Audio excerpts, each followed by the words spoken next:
Before I share what I'm about to share, I want you to understand something. This isn't just information, this is activation. What you're about to hear is a four-part teaching on the divine conscious mind. The higher intelligence within you that most people never learn how to access. So part one explains what it is. Part two shows you how to unlock it. Part three helps you to recognize when it's already waking up inside you. And then part four teaches you how to manage it. So as you listen, don't rush, don't overthink.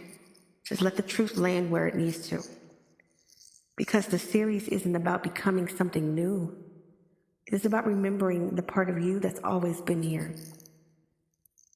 Waiting to guide you, align you, and clarify your entire path. All right? So let's begin. Part one. The divine conscious mind, your highest intelligence waiting on you. Most people only operate from the surface of themselves, the part that reacts, stresses, doubts, and overthinks. But there's another layer, deeper, older, infinitely wiser. It's the divine conscious mind, the part of you that remembers what your soul agreed to long before your body ever breathed. So let me break it down plain and powerful. Number one, your regular mind survives, your divine mind guides. Your regular mind is trained by the world, like for instance, like what you've seen, what you've been taught, and what you've been hurt by. Your divine mind is trained by spirit, what you're destined for, what your ancestors knew, and what your soul encoded. When you learn to activate that part of you, the confusion starts dissolving. The why is this happening turns into, okay, I see the lesson. Then your path doesn't feel so random, it feels more aligned. Number two, activation begins with stillness. Your divine mind does not scream, it whispers, it speaks in intuition, repetition, synchronicities, sudden peace in the middle of chaos. When you start to slow down enough to listen, you then start to hear the instructions you were born with. Number three, clarity becomes your default. Once your divine mind switches on, you start to notice. Certain people fall off because they can't match your frequency anymore. Certain opportunities stick because they were part of your blueprint. Certain setbacks reveal themselves as redirections. Certain decisions feel effortless because they're spiritually correct. Your life stops being a maze and then it becomes a map. 4, the biggest shift. You stop second guessing yourself because you finally recognize the difference between fear, trauma, ego, and divine instruction. When the divine mind leads, the rest of you follows with confidence. Number 5, this isn't becoming anything, it's remembering. You're not activating something new, you're returning to something ancient. Your divine mind has been waiting for you to get quiet, get honest, and aligned. And once it opens, your path then becomes clearer than it has ever been because your soul finally gets to lead. Part 2, how to activate your divine conscious mind. A practical guide for daily alignment and soul-led living. Most people say they want clarity, but clarity requires alignment. Your divine conscious mind is always there, but it only comes aligned when you stop living from survival mode and start living from spiritual intelligence. How do you activate it? Let's go. Number 1, first, silence your lower mind. Your lower mind is very loud, panicked, and impatient, and reacts in fears. It overthinks. To activate the divine layer, you must disrupt that noise. And you'll do this by sitting still for like at least 2 minutes. Slow your breathing. Place one hand over your chest and tell yourself, I am safe. I am centered. I am here and I am grounded. This interrupts the survival mind so the divine mind can speak. 2, listen for the subtle signals.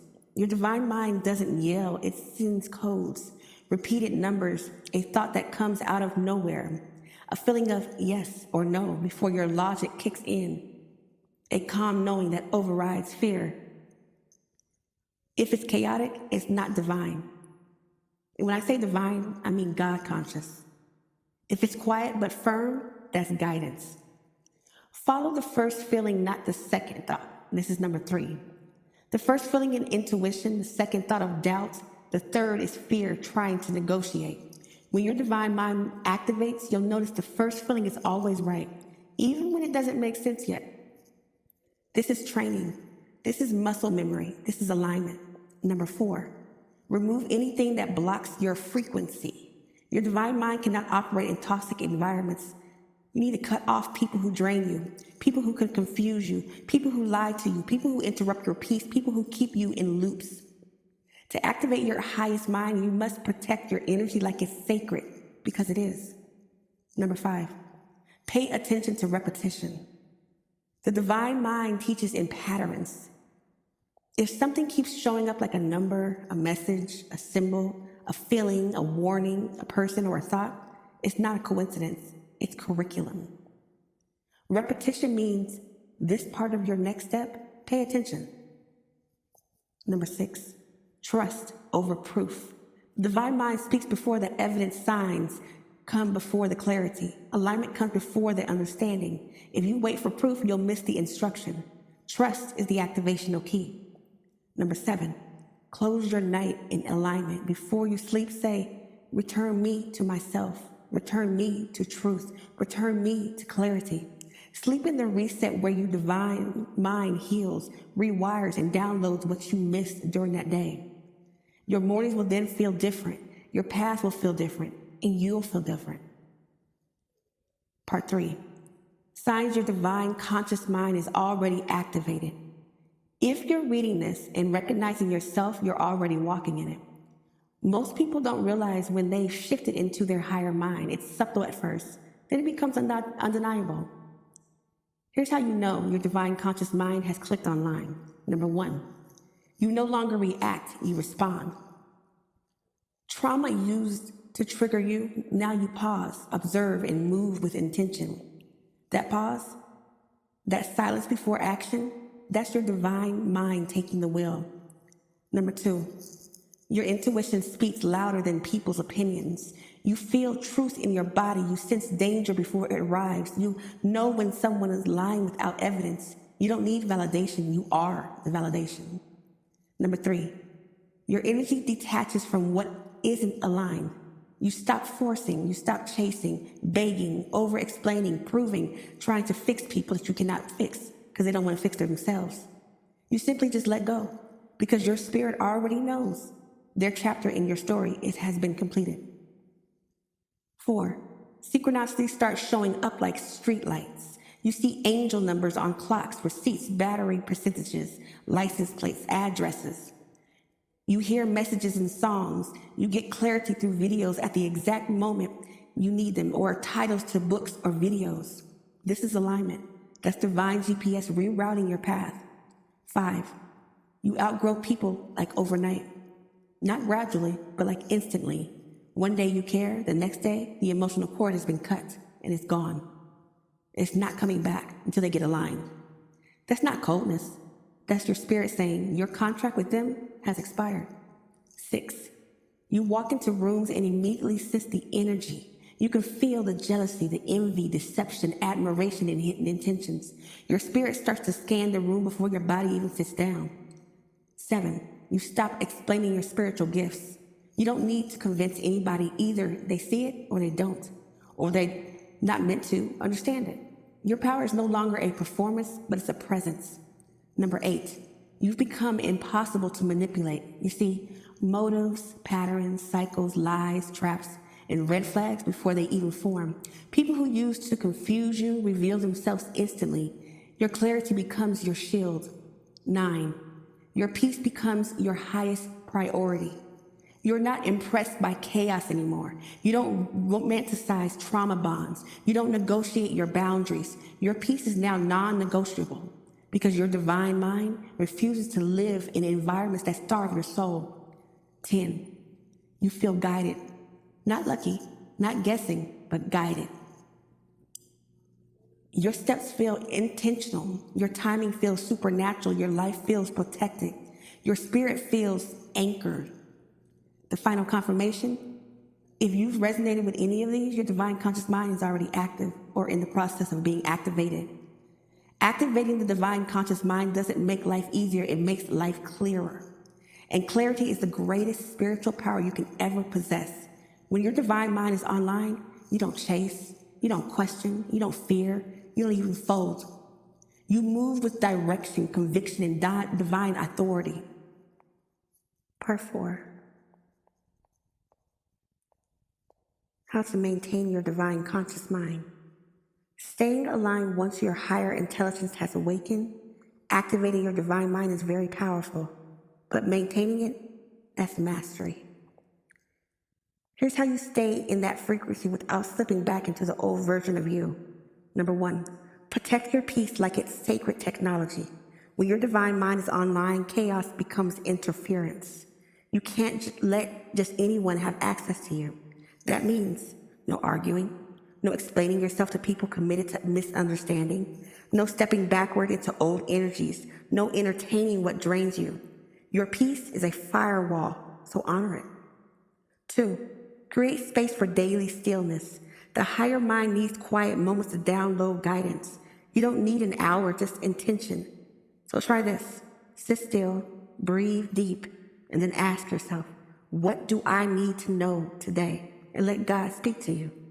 Listen to the first answer, because that's the divine one. Number 3, keep your body in balance. Your divine mind is housed in your physical vessel. If your energy is off, your clarity then blurs. Do things that regulate you. Most importantly, drink a lot of water. Stretch. Walk in fresh air. Cleanse your space. Take a spiritual bath. When I say spiritual bath, use salt, like real salt. It's cleansing. And listen to your healing frequencies. Your body is the temple and your mind is the altar. Eat clean foods. Number 4, watch what you feed your spirit.